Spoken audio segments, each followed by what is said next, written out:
Hello, I'm Mayor Jen, and welcome to the Melrose Minute, where we bring you news you can use from City Hall.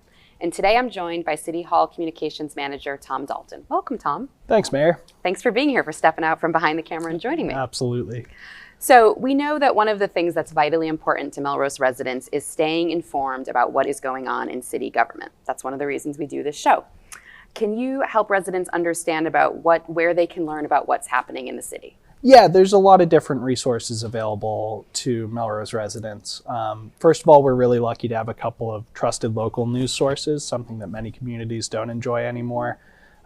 We have the Melrose Weekly News, which is a free print newspaper, and their website, and they share lots of local news. And then we also have the Melrose Messenger, which is a free online news site that also shares a lot of really informative reporting. So those are two big areas in the press that people can get information. But, at the same time, there are a lot of other resources that people should be aware of.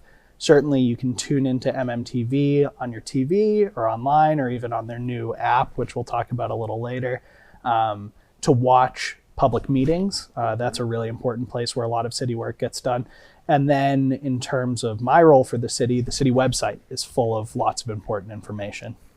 Absolutely. I mean, the city website is where most of our information for all of our city department lives. And I know we've been working on some upgrades to the city website. Can you talk a little bit about that? Yeah, I'm excited to talk about the upgrades.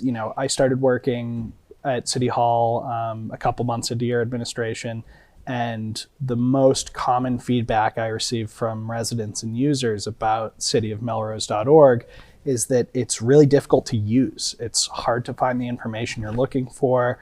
It's hard to navigate the site, and many, many pages on the site are out of date. The thing is, I completely agree. And our website basically, not to get too technical, uses a very old platform that the city adopted a long time ago when it was up to date. And it just doesn't have the capacity that we always expect from a modern website like we use for big companies or social media platforms, and easier for residents to use. So I'm really grateful, not only because it's my job, but also because I think it's going to make a big difference. Absolutely. I mean, there's 30,000 Melrose residents, and so a website is one of the most important ways we have to reach that many folks at once. Can you talk a little bit about what the new website is going to look like for residents who visit it? Yeah, I mean, the first thing people are going to notice when they come to the new website is that it's a lot cleaner, a lot fresher. Information is going to be displayed much more clearly. It's also going to display better on both smartphones and computers. That's really important. Which is really important. We know a lot of people very rarely use a computer unless they're at work, and that a smartphone is the primary way that people access things. And another thing that's going to be really exciting and important is that there will be a substantially improved city calendar on the website that'll include a lot more information about programs that different departments are doing or important meetings, whether that's of the city council or a smaller board or commission. I think some of the most exciting upgrades to the website are the new options for a kind of curated personal experience when you're on the website. Individual users can make an account on the website very simply with just an email address, and they'll be able to select specific subscriptions or areas of interest. So that way you can subscribe to receive email or text messages from different city departments based on what you want to hear about. So some residents might be more interested in what the latest programming from the rec department or the Milano Center is offering. Other residents might want to know the latest public health advisories from the health department.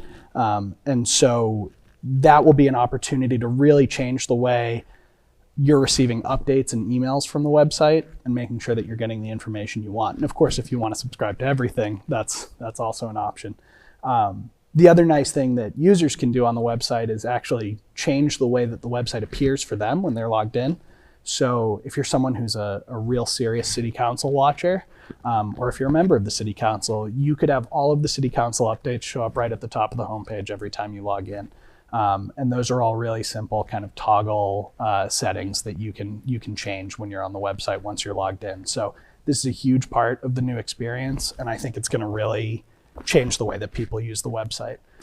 Absolutely. I mean, government touches so many parts of people's lives, especially local government, to be able to really curate what it is you care most about and have that information delivered right to your virtual door via email or text is, I think, hopefully will feel like a huge improvement for residents who we know are often spending time slogging through pages of search results to find even this year's information about a subject. So I'm really happy to hear that. Yeah, and I mean, that's just it. Like, this is a big win for transparency at a time when voters and residents, I think, are really hungry for clear and reliable information about what government is doing, what kind of policies are being made.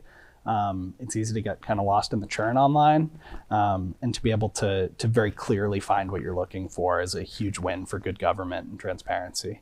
Absolutely. And I think what goes hand in hand with transparency is accessibility and making sure that all of our residents are able to access information in a format that works for them. And so I know one of the things you've been working really hardly on since you joined City Hall is making our website more accessible for users with disabilities. And can you talk a little bit about what some of those changes have looked like and will look like? Yeah, I mean, that's a huge piece of this website upgrade and a big reason that it's actually really important to upgrade to these newer platforms.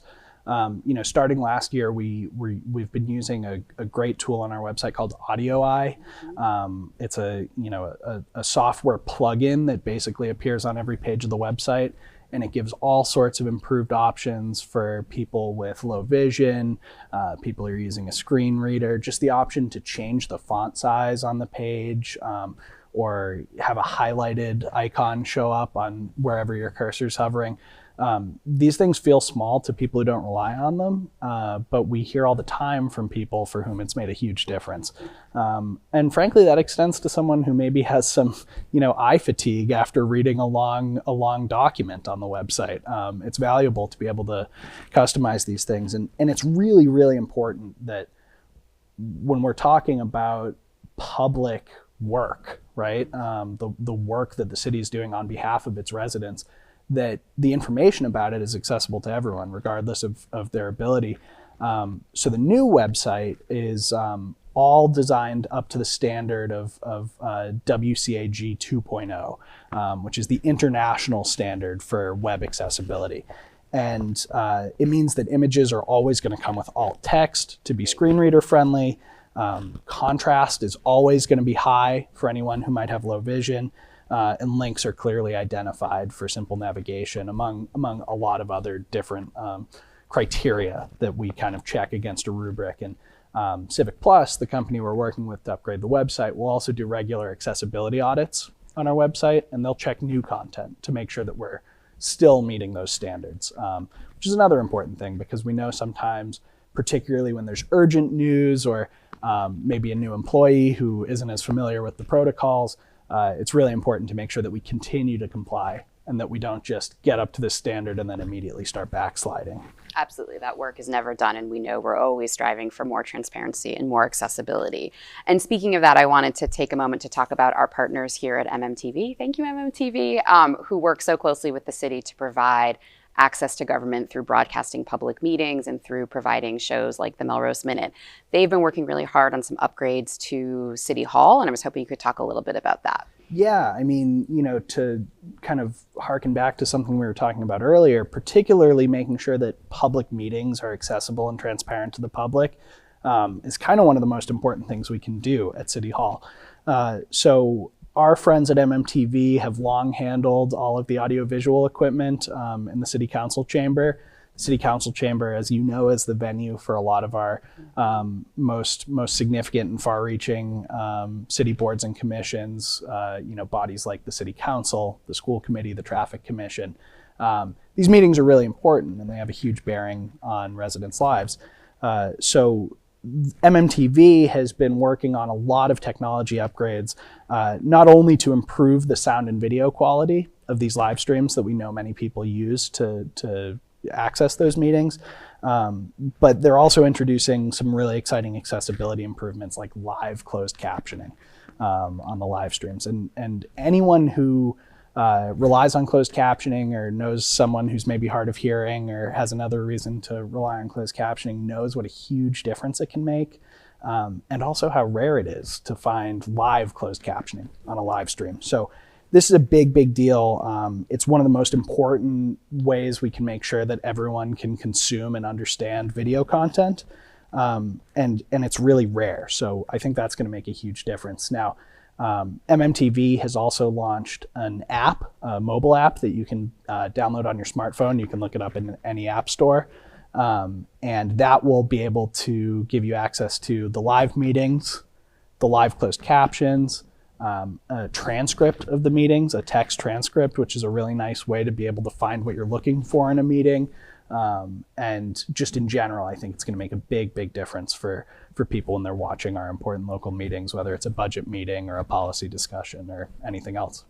Absolutely. I think those are huge and impactful improvements. I also just want to say how much we appreciate MMTV funding all of that work, particularly when the city is in such a challenging financial situation, and their partnership with DPW, our IT department, and of course our counselors and school committee members as we work through these new and improved changes. And also it's been in effect for about 2 meetings now. And another thing that's changed for the positive is that there is much better amplification of the microphones within the chamber. So for folks who do choose to come and sit in person in a meeting, we have much better sound quality and amplification for those that have hearing issues or just, have a hard time listening to folks talking into a microphone. So I think we've really made some big strides to make government more accessible to a lot of residents. So thank you to MMTV and all of our city partners who worked on that effort.